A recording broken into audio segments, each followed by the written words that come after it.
So you're the twittering congressman. I guess so, you know. You never know what your reputation's going to be up here. No. Now I'm the twittering congressman, yes. Tell me about that. Tell me, because we've been all over the Capitol today, and we've certainly seen some places that look like 1955 in here, and yeah, like the press room. yeah. And some places are really getting to be fairly advanced with communicating with their constituencies.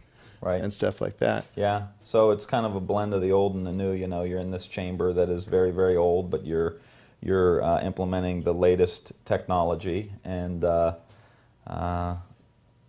know, we just started this debate on the floor, debate within the debate, and it's kind of neat. I mean, it gives this real-time kind of feel to the debate and opinions of people who aren't necessarily at the microphone talking, which is kind of cool. Yeah, and we have a live audience participating on our cell phones. People can ask questions. I saw somebody just said, yay that you voted against the FISA bill, right? Yeah, yeah. Tell me a little bit about that and why you did that.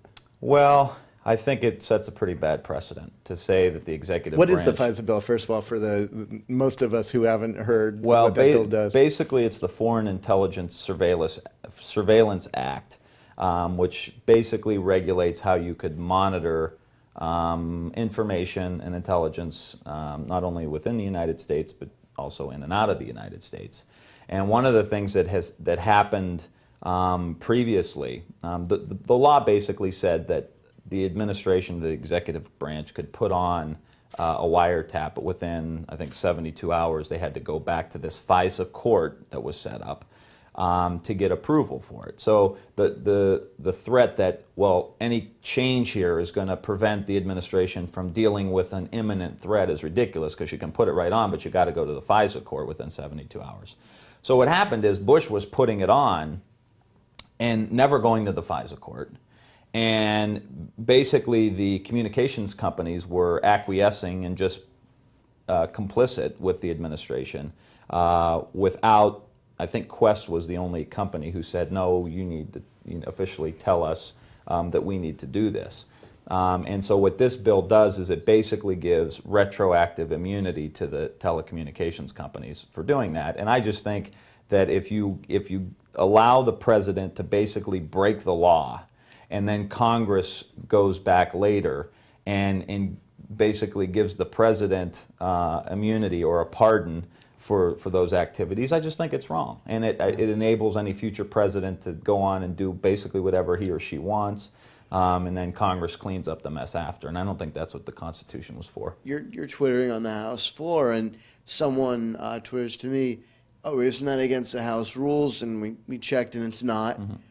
Just cell phones are, text. There's no rule about twittering. Mm-hmm. But it encourages this real-time representation, as your Republican colleague, Mr. Culberson, mm-hmm. says. Mm-hmm.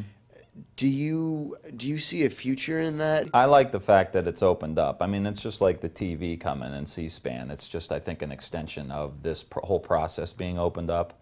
But I don't think it's, for a lot of different reasons, that I don't think it can be real time, so to speak. I mean, it obviously is real time.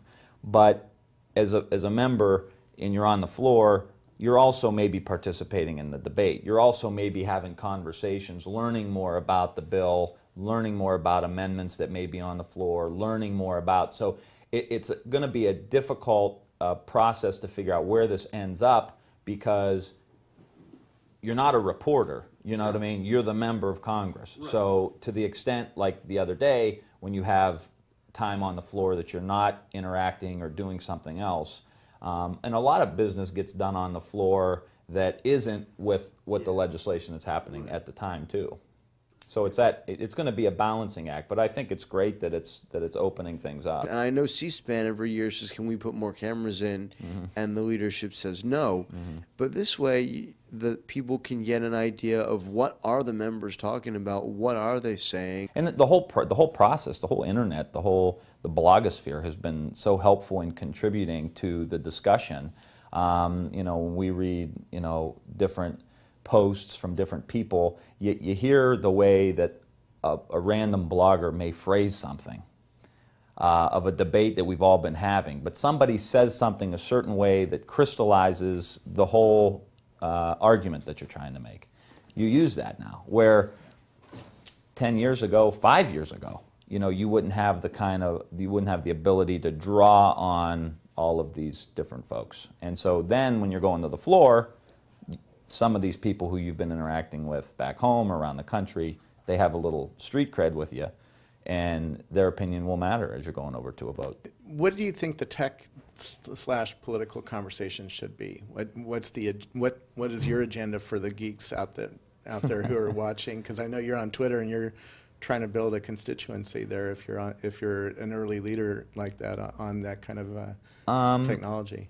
You know, my goal is that the political conversation becomes more thoughtful, more mature, that the 30-second ads have been going now for I don't know how many years, and we're in a really bad place right now.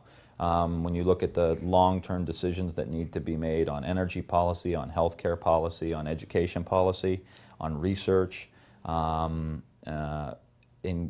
not a 30-second soundbite. So the contribution that people make who are not in Washington, not elected, but are contributing to that debate is critical to the future of our country. But more importantly, over time, as this grows, as people get more and more engaged on the internet,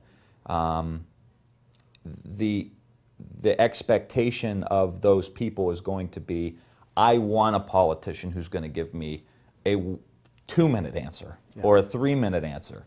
Not a 30-second answer, because I know, because I'm dealing with all this information now, that the issue is so much more complicated than a 30-second soundbite. You know, I'm for clean energy. Well, no kidding. You know. So is everybody. Yeah, I'm for kids and dogs and, you know, senior citizens. Well, no kidding. You know, how are you going to help them? What's your plan? And explain that to me. And I think that's really.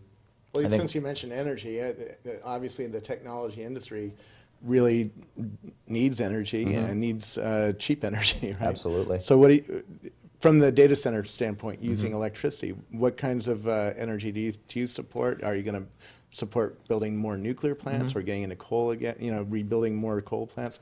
Because coal is dirty, right? Yeah.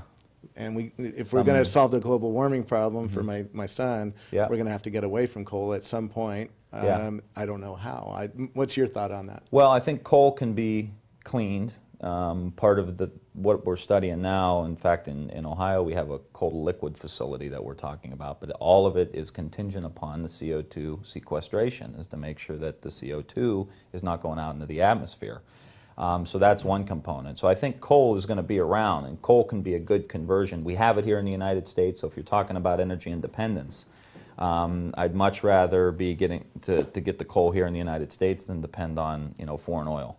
And nuclear. I mean, I'm just a strong proponent of nuclear energy. It's clean, you know, it's obviously stable, and I think long term it can be, again, probably another part of the weaning off of oil and then coal, and with an abundance of research into alternative energies, on what we do with spent nuclear fuel, how we can get rid of it, where we need to put it, and how many more times can we recycle it. I don't know the science behind this, but all I know is there's a lot of smart people in the country, and that we should be funding not only building and maybe with loan guarantees to build more nuclear facilities, but what we do with the spent fuel and do the research on that.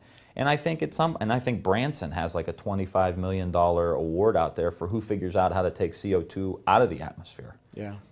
So, I mean, there are all kinds of things that we can be doing, but we're not funding research and development to the extent we need to be. Yeah.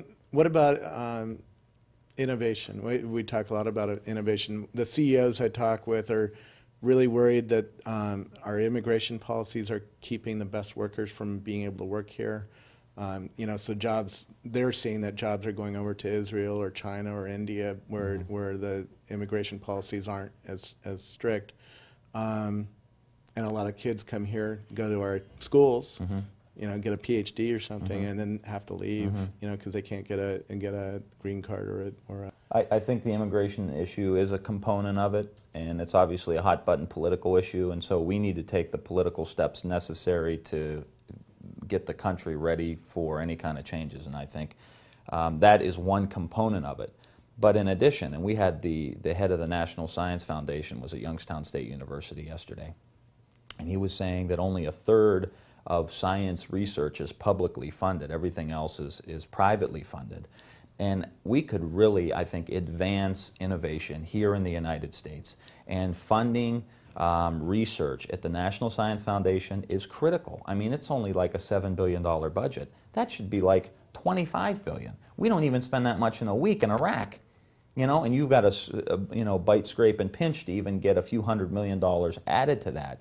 And that would mean more grants. Like the National Science Foundation only runs at a 5% overhead. So 95% of the money that goes to NSF is spent on grants that go all over the country to different research institutions, Youngstown State University being one of them, Akron, Kent, you know, all over my district.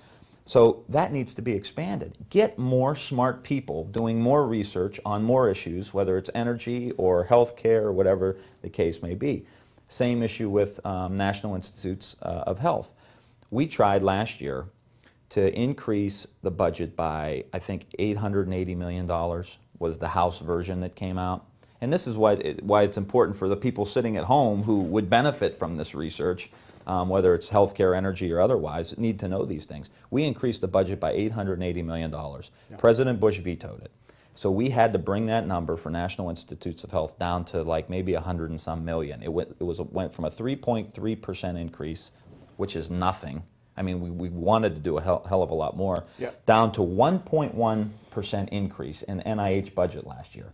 That sucks. I mean, that's so dumb. I can't even begin to explain to someone. And most of your listeners and people who watch what you do know that already. Yeah. Can you think of something more detrimental to the future of our country than having a 1.1% increase in the National Institutes of Health budget? Yeah. Or, you know, just a few millions of dollars to the National Science Foundation? Those things should be on human growth hormones and expanded in a big way. Part of this whole deal is that if there's not a commitment to science in the country over the past, really since the Bush administration came in.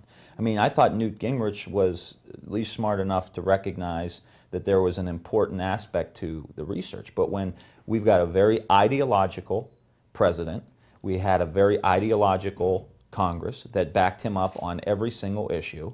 And so why, if you're a scientist and you can say, well, I can go to China, I can go to Israel, I can go to some other country where they just roll out the red carpet for innovation and research. In Israel... Well, and they let you do stem cell research. Stem cell research, absolutely, without any kind of problem. Why would you want to deal with that kind of environment here? You wouldn't. And just for example, yesterday, you know, we were going through Youngstown State. Now, this is Youngstown State University. Most people would think, you know, this old steel town.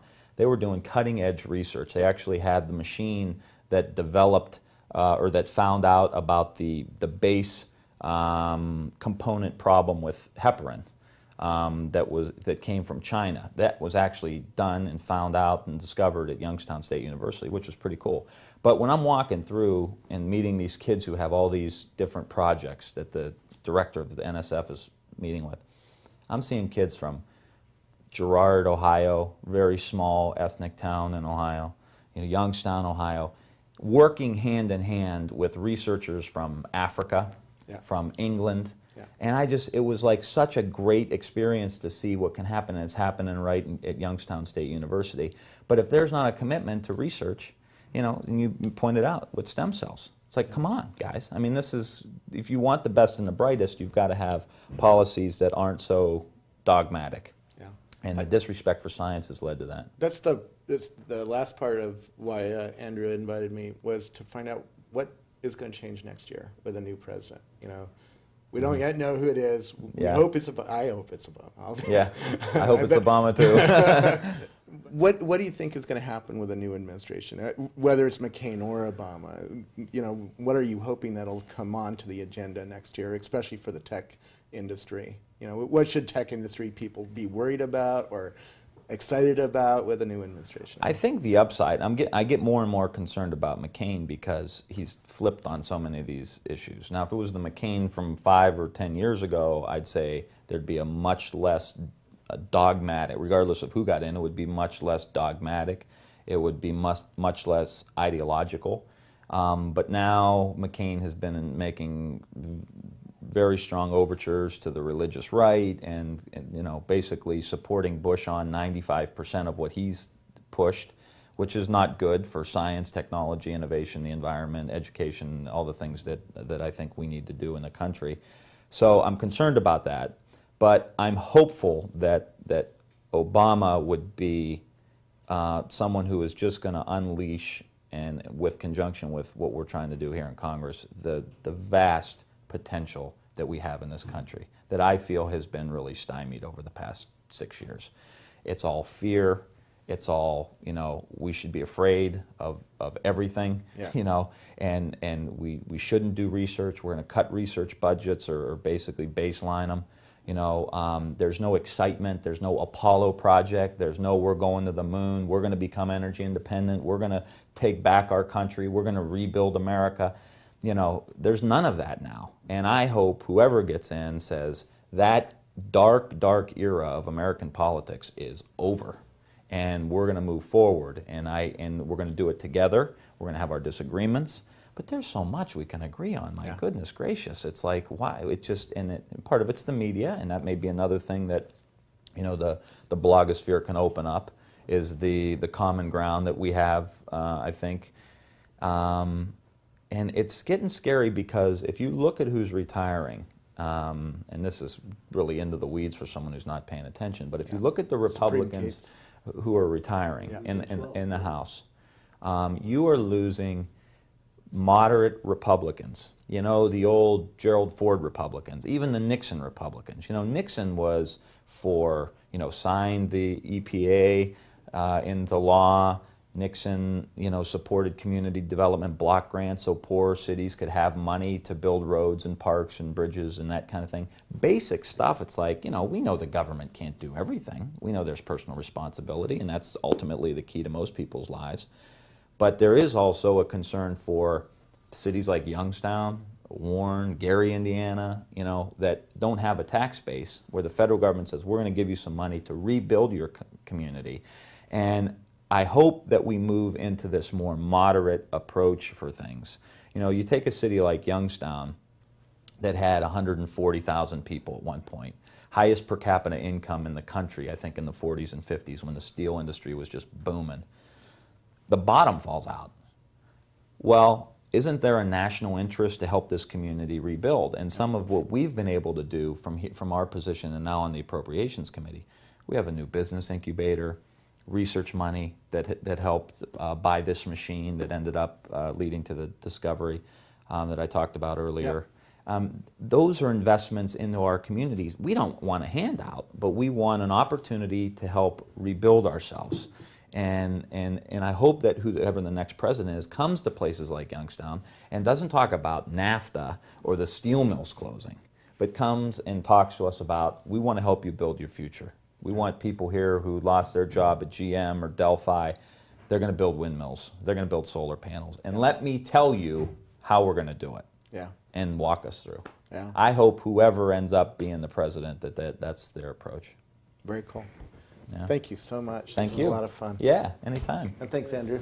Thanks for inviting me, by the way. Appreciate it. Yeah, thank you. This was great. Come back anytime. We got, you know, we'll bring, you know, party favors. Party favors. We'll leave it at that, Julie.